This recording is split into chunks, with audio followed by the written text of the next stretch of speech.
All right, welcome back, guys, to another anime Vanguard video. All right, and in this video, this is going to be targeted for more towards the beginners, but also if you are kind of intermediate, you can also kind of just take notes and learn from what I do. So pretty much in this video, I'm going to be teaching you guys what I pretty much did or to get to where I am now, and how you can maximize your profits and your gems, and how you can spend your trait rerolls wisely. So you don't waste your time and, you know, spend a bunch of rerolls on a character that you shouldn't be spending on. Some of you guys might have questions on what character you should reroll on, what characters you should spend your gems on, and we're going to be discussing all that in this video. So let's get right into it. So first off, of course, I like to complete all my dailies and look at what I can do and I can't do. So sometimes there's daily multipliers where you have to complete a wave with other players. And sometimes just going in chat saying, hey, can someone play with me, or can someone help me? Or, you know, like this guy, anyone need help in any legend stages? People will gladly help you and do all that stuff. And you have right here daily summoning, summon 10 units. I have a lot of gems right now, so I'm just gonna do that real quick. And no mythic, that's all right.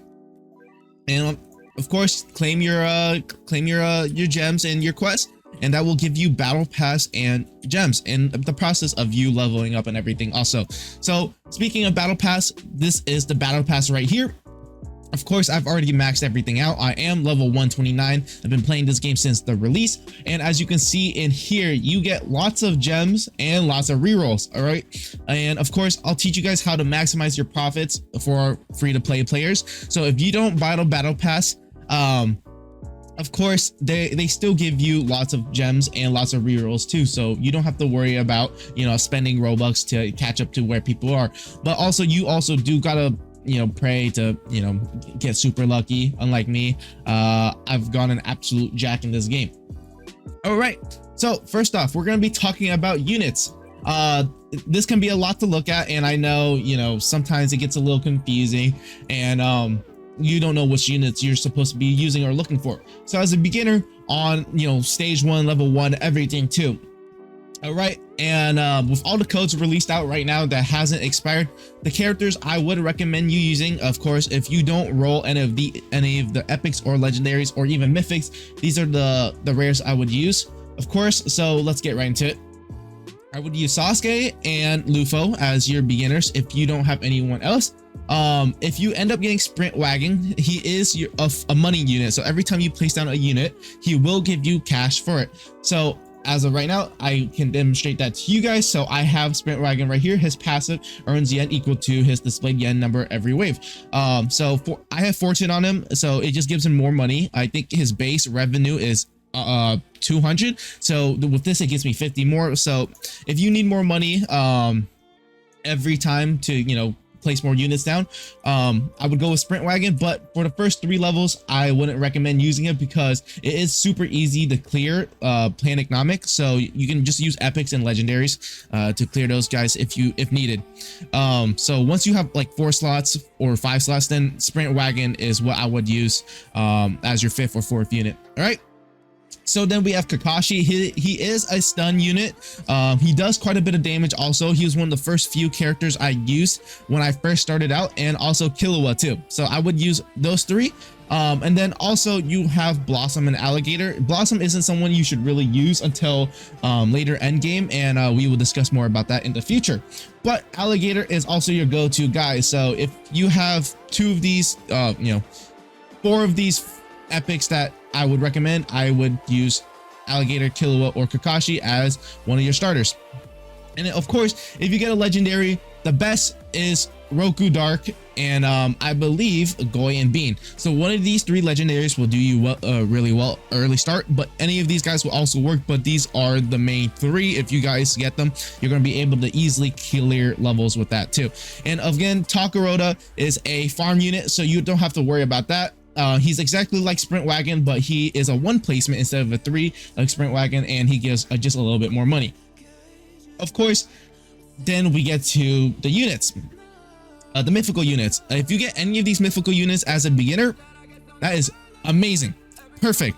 You are pretty much set for all double dungeons, Sand Village, and Planet Namek. You are set for all three. You just have to evolve them, which might be a little hard to do with legend stages. So grabbing a friend or even asking for help will be pretty good also. And how I would rank them is I have a list up right here. But like I said, any of these guys work, but this is how I would rate them. Naruto would be the worst, and then the best would be Alucard, but he is a secret unit that you can get from rolling on the banner. He is a 0.004% chance of getting, so 1 out of 25,000 you will roll an Alucard, but the chances are really low. And then if you get Igros, which is you can get from double dungeon at stage 3, and then Rengoku from the raid. All right, so units aside, this is what I did from the very beginning. So what I focused on first was evolving my units. So of course, you know, doing my legend stages, you know, it's a little hard when in the beginning, but focusing on one unit at a time will help you a lot. So if you have one mythic, focus on evolving that one mythic first. So find which ascension materials your unit needs and just complete that wave over and over again. As you do that, you'll get green essence stones, which will help you in the long run and help you evolve your characters. So as we can see here, you do need everything. You need those to evolve your characters, and of course green, you can craft them in here also. You can also obtain them from doing your daily challenges and also half-hour challenges. Of course, they are quite hard if you are a beginner, so of course asking for help when needed is really good. So as you can see, it's giving 1 rainbow essence and a stat chip, and daily dazzling, whatever your dailies right here, gives you two trait rerolls and 5 the essence, and then of course and stat chips. Of course, as you're leveling up, I would focus on your level milestones too. When you reach level 100, it will give you 15 rerolls, 3,000 gems and coins, and so on and so on. All right, so level 5 to level 100, 5 rerolls, and then sometimes you get 11 and 9, which is really odd numbers for some reason. And of course, this is for when you slowly start to advance and get more stronger units. I would do this boss event, and then, you know, raid shop, get your trait rerolls in. But let's say you're like level 10, level 20 now, you have decent units, and you have all these trait rerolls and everything. What should I do?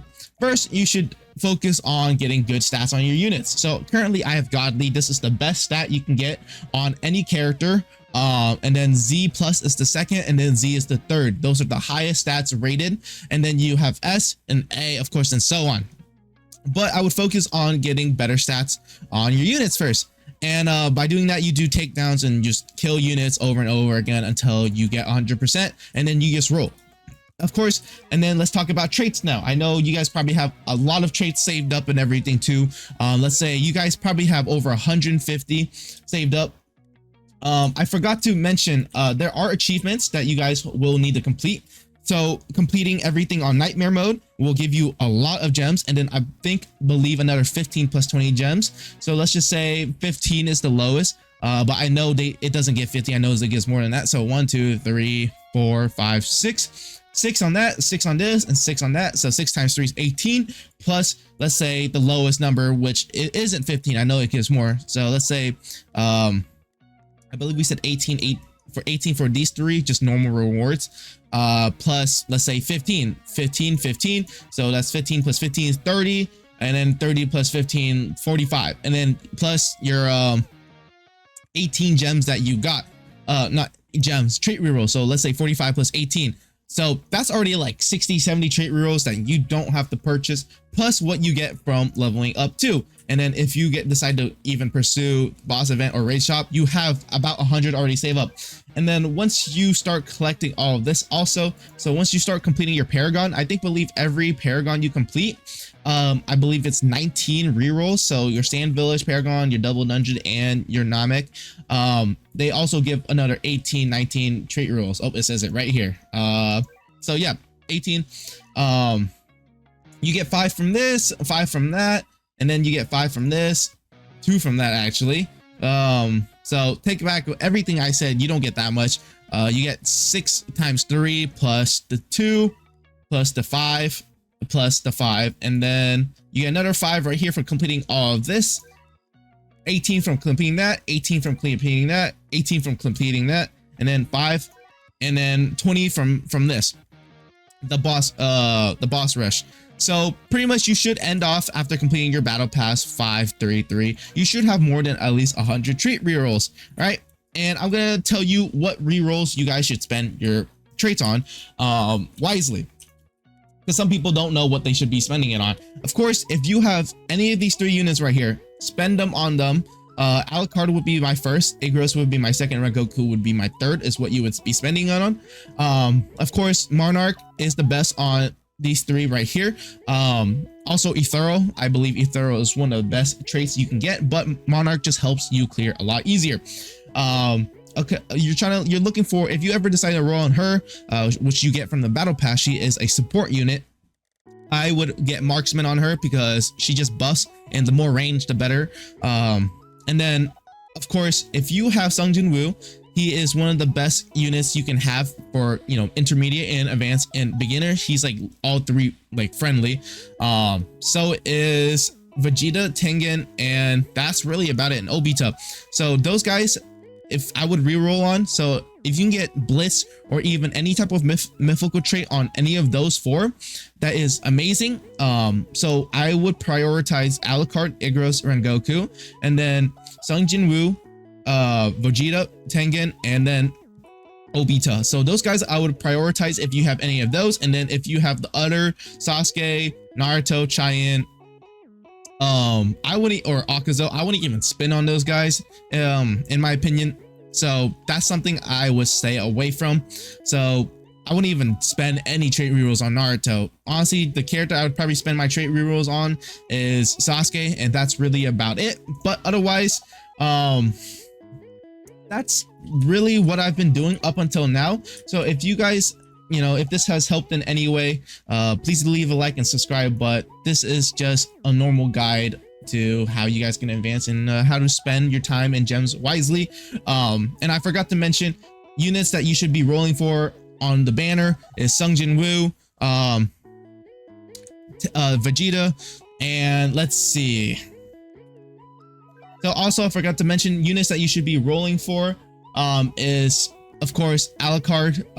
He is a 0.004% chance of getting, but he is still obtainable. But Sung Jin Woo, Obita, Tengen, and Vegeta are like the units that I would roll for with your gems if you don't have any of the mythics. So if they're on top of the banner, I would roll for them. But otherwise, I hope this video helps. You guys. And if you've learned a lot from it, I wish this is what I knew when I first started. But please leave a like and subscribe, and thank you.